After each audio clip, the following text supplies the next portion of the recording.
Voilà en tout cas qui réveille des souvenirs vieux seulement de 8 années.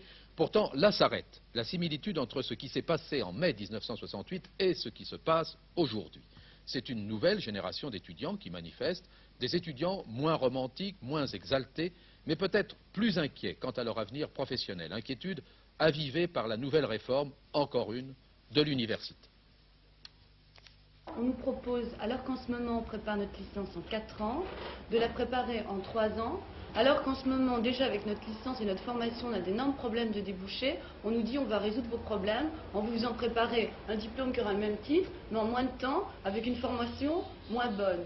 Alors nous on dit, non c'est pas comme ça qu'on va résoudre nos problèmes. Et c'est pour ça que les étudiants, ils bougent. Il y a une espèce de désir de réforme qui est exprimé de toutes parts, en particulier de réforme dans le sens d'une adaptation des enseignements supérieurs à l'égard des emplois qu'on peut occuper dans la société, mais dès qu'un projet de réforme, même, je le dis, relativement timide, comme celui qui est dans l'arrêté du second cycle, dès qu'un projet de réforme est introduit dans l'université, il y a des réactions.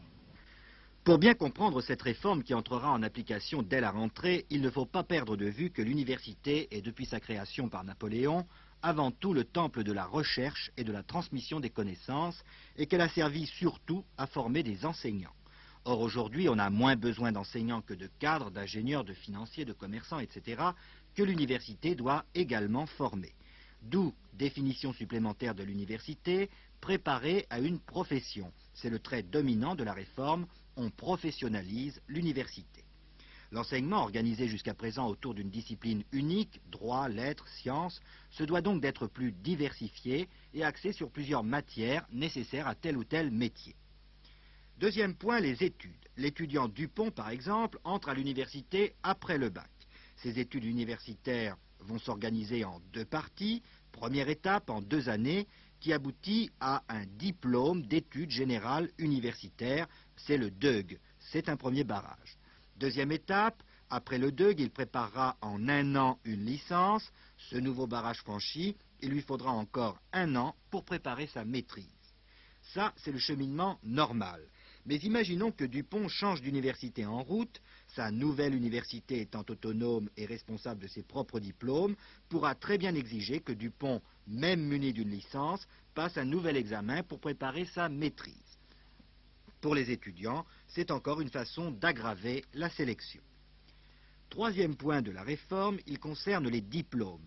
Chaque université étant autonome, choisit de préparer les diplômes qui lui conviennent. Elle en soumet la liste au ministère qui, après avis d'une commission, accepte ou refuse tel ou tel diplôme.